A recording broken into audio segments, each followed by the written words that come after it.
Assalamualaikum warahmatullahi wabarakatuh. Sampai bertemu kembali dengan channel Cars CD TV dalam pembelajaran pengelolaan bisnis retail kelas 11 di KD yang ketiga, yaitu kesehatan dan keselamatan kerja atau K3 dalam bisnis retail. Sebelum kita lanjutkan kepada siswa sekalian, untuk keberlangsungan channel Cars CD TV, silahkan subscribe, like, atau komen terhadap konten ini.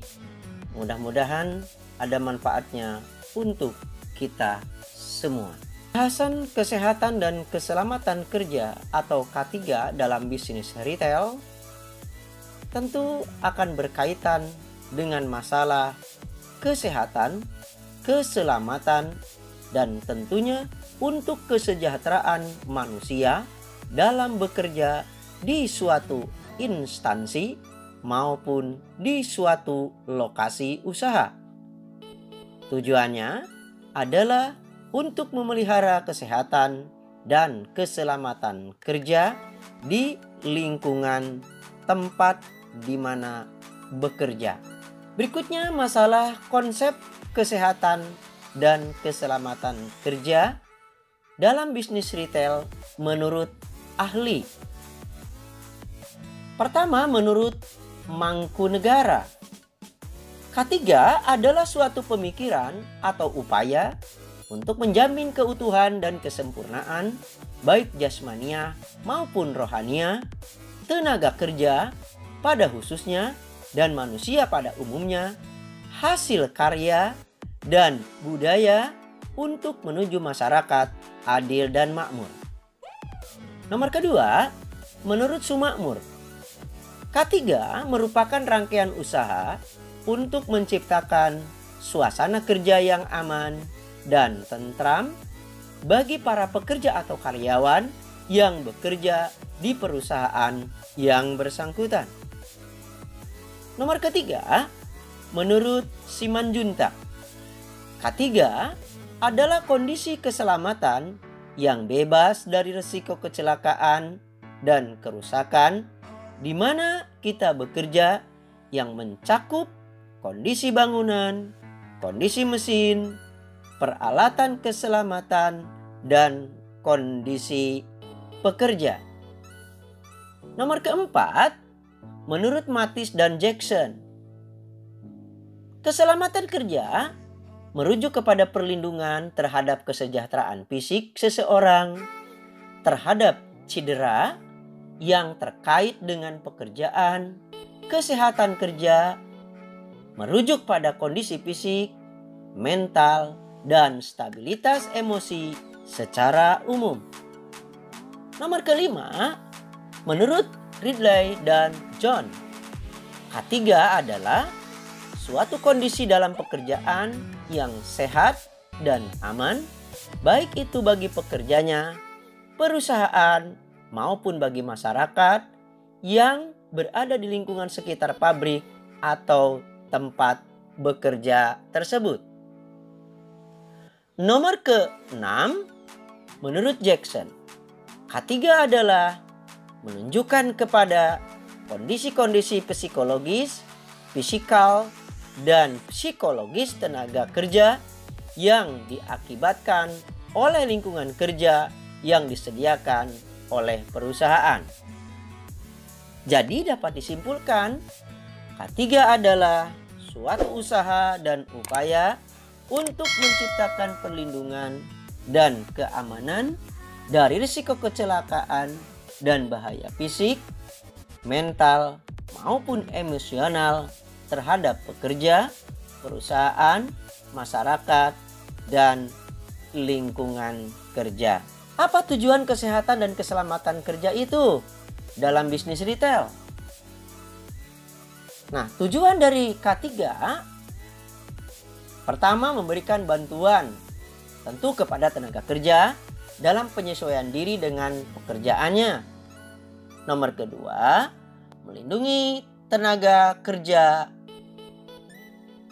apabila tenaga kerja tersebut mengalami gangguan kesehatan yang timbul dari pekerjaan atau dari lingkungan kerjanya di setiap saat. Nomor ketiga, meningkatkan kesehatan badan, kondisi mental, dan kemampuan fisik tenaga kerja atau para karyawan. Nomor keempat, memberikan pencegahan atau memberikan antisipasi, memberikan pengobatan dan perawatan serta rehabilitasi bagi tenaga kerja atau karyawan yang menderita sakit atau mengalami kecelakaan kerja. Tujuan K3 menurut Mangkunegara dalam bisnis retail antara lain agar setiap pegawai mendapat jaminan K3 baik secara fisik, sosial, dan psikologis. 2. Agar setiap perlengkapan dan peralatan kerja digunakan seefektif dan sebaik-baik mungkin. Nomor ketiga, agar semua produksi atau alat produksi dipelihara keamanannya. Nomor keempat, agar adanya jaminan atas pemeliharaan dan peningkatan kesehatan, tentu saja terutama gizi pegawai. Nomor kelima, agar meningkatkan kegairahan, keserasian kerja, dan partisipasi kerja. Nomor keenam, agar terhindar dari gangguan kesehatan yang disebabkan oleh lingkungan atau kondisi kerja. Nomor ketujuh, agar setiap pegawai atau pekerja merasa aman dan terlindungi dalam bekerja. Nah, untuk melindungi kesehatan keselamatan kerja, tentu pemerintah mengeluarkan berbagai macam peraturan atau undang-undangnya. Di antaranya, 1. Peraturan Menteri Tenaga Kerja Nomor Ver. 1/Men/1979 tentang pelayanan kesehatan kerja. 2. Peraturan Menteri Tenaga Kerja Nomor Ver. 02/Men/1979 tentang pemeriksaan kesehatan tenaga kerja, termasuk pemeriksaan kesehatan sebelum bekerja, setelah bekerja, dan selagi melaksanakan kerja.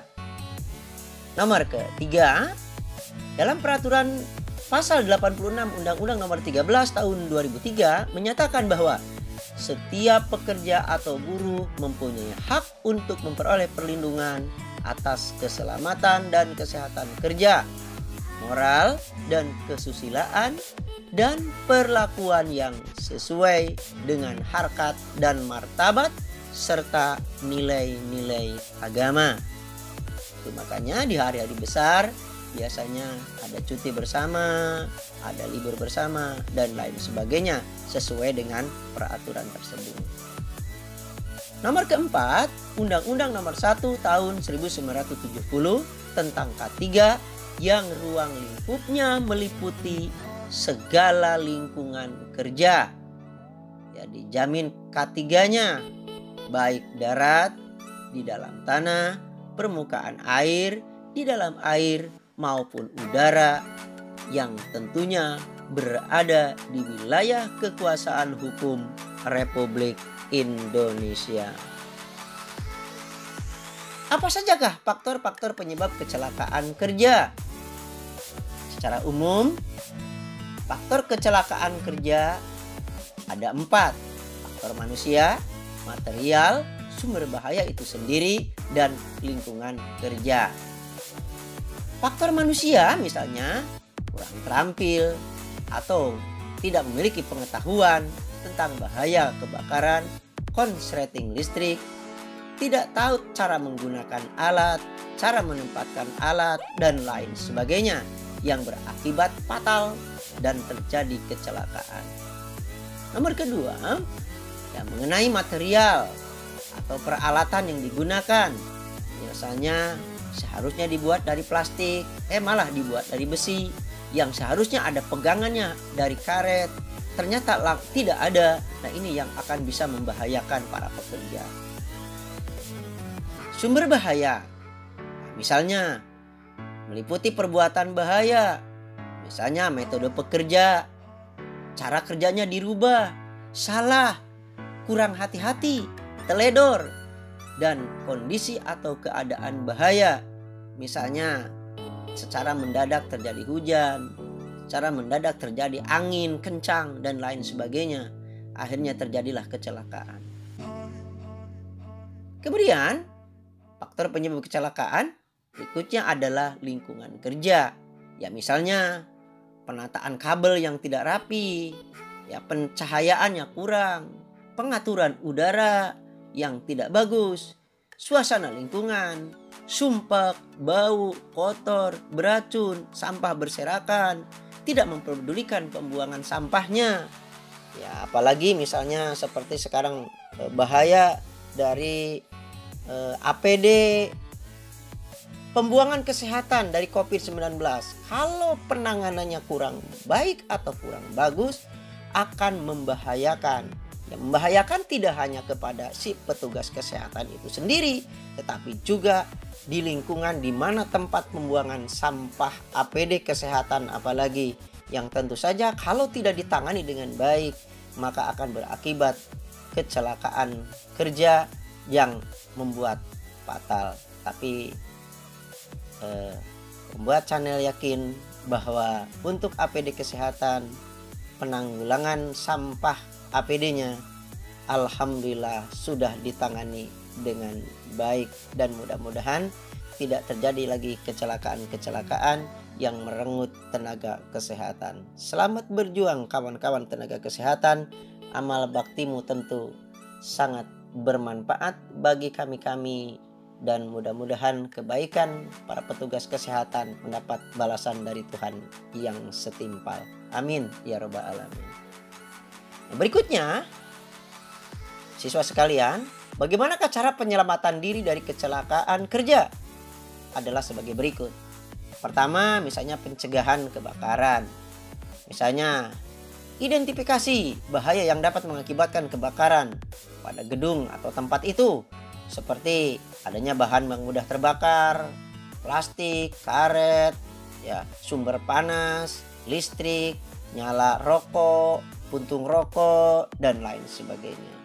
Atau barangkali tadi kalau di APD kesehatan, ya, misalnya menyimpannya, memakainya harus benar-benar sesuai dengan standar yang sudah ditetapkan sehingga tidak membahayakan. Kemudian penilaian risiko, misalnya tinggi bangunan, ya, dan lain sebagainya. Kemudian monitoring atau inspeksi setiap saat, ya, apalagi yang berhubungan dengan masalah kebakaran, deteksi asap, deteksi kebakaran, ya, termasuk mungkin deteksi ada penularan dan lain sebagainya. Apalagi ya seperti yang terjadi pada sekarang ini, bagaimana dahsyatnya penyebaran virus corona. Kalau tidak hati-hati, tidak dilakukan monitoring dengan baik, bisa membahayakan baik kepada petugas kesehatan maupun masyarakat pada umumnya. Makanya ikutilah anjuran protokol kesehatan di new normal ini. Mudah-mudahan kita semua diselamatkan dari bahaya kecelakaan kerja, khususnya dalam penanganan COVID-19. Kemudian pemulihan. Nah, biasanya pemulihan ini adalah berupa rencana tindakan atau emergency response plan. Ya, bagaimana cara menangani, ya, bagaimana cara memulihkan, kemudian bagaimana rehab setelah terjadi suatu kecelakaan. Misalnya adanya P3K, APD yang lengkap, peralatan yang lengkap, dan hal-hal yang mendukung, dan tentu saja berbagai macam instruksi yang perlu dijalankan. Misalnya perlu waspada, hati-hati, gambar, ya, ada pintu darurat, dan lain sebagainya yang sangat dibutuhkan untuk keselamatan kesehatan kerja. Bagaimanakah cara penyelamatan diri dari kecelakaan kerja? Caranya, bereaksilah segera, sesegera mungkin ketika mendengar detektor kebakaran menyala. Apakah itu dari asap, apakah itu dari detektor panas, kemudian dari sirine, dan lain sebagainya. Keluarlah dari ruangan atau dari toko melalui pintu dengan hati-hati dan waspada. Misalnya jangan sampai kita tertimpa sesuatu, ya, menghirup sesuatu yang tentu saja akan merugikan. Kemudian lindungi diri dari menghisap dari inhalasi asap. Jangan sampai kita menghirup udara yang kotor atau beracun, maka tutuplah mulut.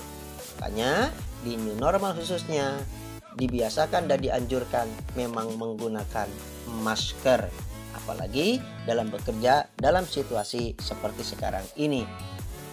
Kemudian berhenti sejenak, jauhkan diri dan bergulinglah apabila pakaian kita terbakar sampai benar-benar api itu padam, dan berusaha untuk menjauh dari ruangan di mana tempat itu apabila terjadi kebakaran.